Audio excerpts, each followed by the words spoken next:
Shalom saudara-saudara yang terkasih dalam Tuhan. Renungan hari ini berjudul Pembenaran Kristus dan Implikasinya. Bahan bacaan kita terambil dari kitab Roma 5 ayat 8. Demikian bunyi firman Tuhan menurut terjemahan sederhana Indonesia.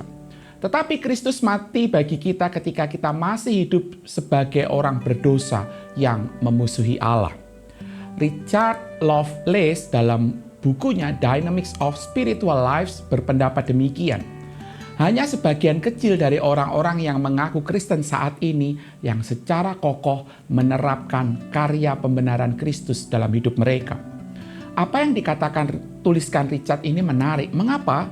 Karena sangat mungkin orang memiliki pemahaman yang begitu ringan bahkan terkesan menyepelekan ketika berkaitan dengan kekudusan Allah.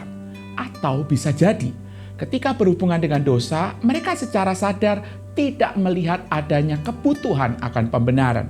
Meskipun di dalam hati mereka sangat diliputi rasa bersalah dan tidak aman.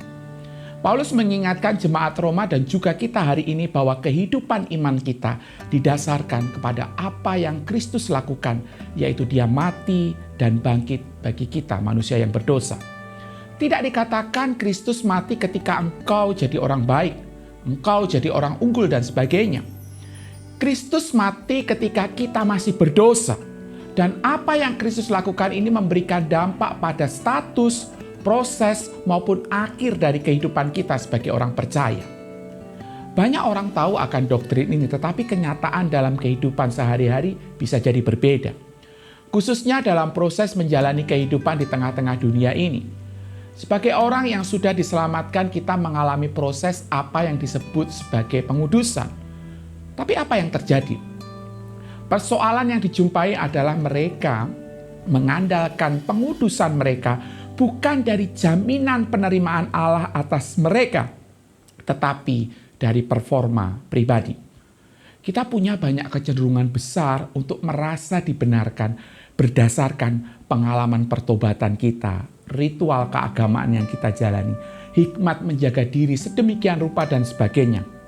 Padahal kebenaran penting yang harus kita pahami dan hidupi adalah saudara diterima dengan memandang kepada iman dan mengklaim kebenaran Kristus sebagai satu-satunya dasar untuk penerimaan Allah atas hidup saudara.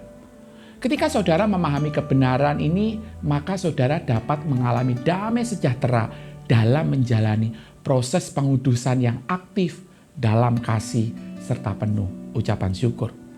Bagaimana kita mempraktekkan kebenaran ini? Sebagai murid Kristus, mari kita awali hari dengan merenungkan apa yang Yesus lakukan dan itu cukup menjadi dasar bagi kita bekerja dan berkarya bagi kemuliaannya.